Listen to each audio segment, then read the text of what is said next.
Two friends, nearly the same chart, grown up in the same town.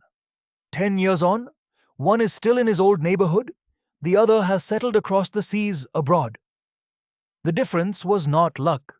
The difference was written in the travel houses of the chart. Every chart holds a threshold, a doorway. On one side is the homeland, the home, the roots, the shore you start from. On the other side is the foreign land, distant soil, unfamiliar ground. Between them, a gate. A Videsh Yog is the story of that gate opening. But let us be clear. A Videsh Yog is no guarantee that you will go abroad. It is a pattern, a signature that opens doors abroad for study, a job, business, marriage, or settling for good. Not every chart with foreign houses means emigration. Today we read Raj's chart, Simha-lagna. 3 houses tell the foreign story.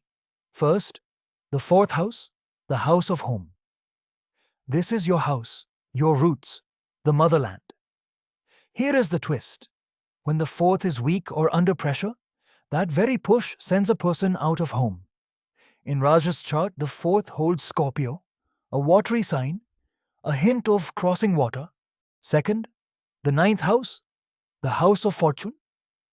This is the house of long journeys, of what carries you far, of dharma and destiny.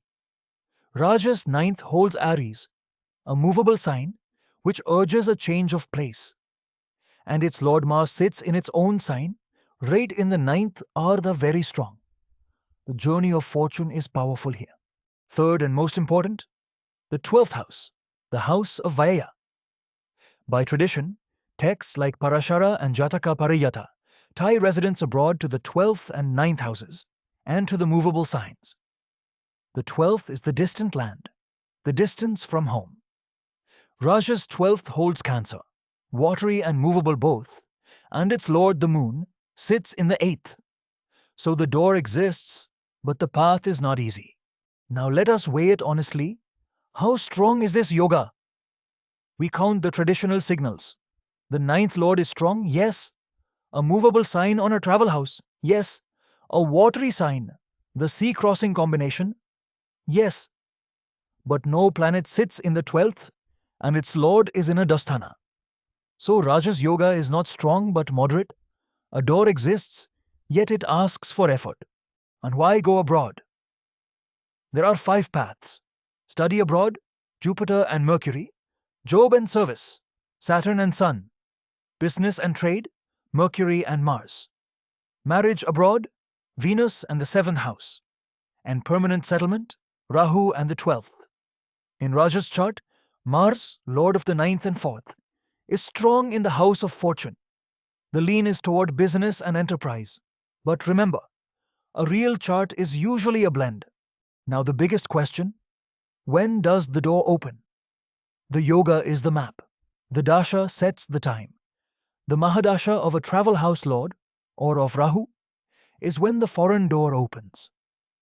For Raj, the gold bands in the timeline mark those periods, the Mars and Moon periods, and strongest of all, the Rahu period. Look, Raj is now in the Rahu Mahadasha, running from 2025 to 2043. Rahu is the strongest foreign karaka, unfamiliar ground, foreign culture, uprooting and settling anew. This is the window when the traveler crosses the threshold. But note, this is a window, not a fixed date. The dasha wakes the pattern. The person still has to walk. One more honest word. Having a Videsh Yog does not guarantee a better life, and not having one is no failure at home. Many flourish staying home, many struggle even after going abroad. The yoga only says that the path abroad can open smoothly for you. The choice, the effort, and the circumstances remain your own. So remember, a Videsh Yog is an open door, not a fate that shoves you through. The 4th, 9th, and 12th houses, their lords, and the right dasha. These are the keys to going abroad.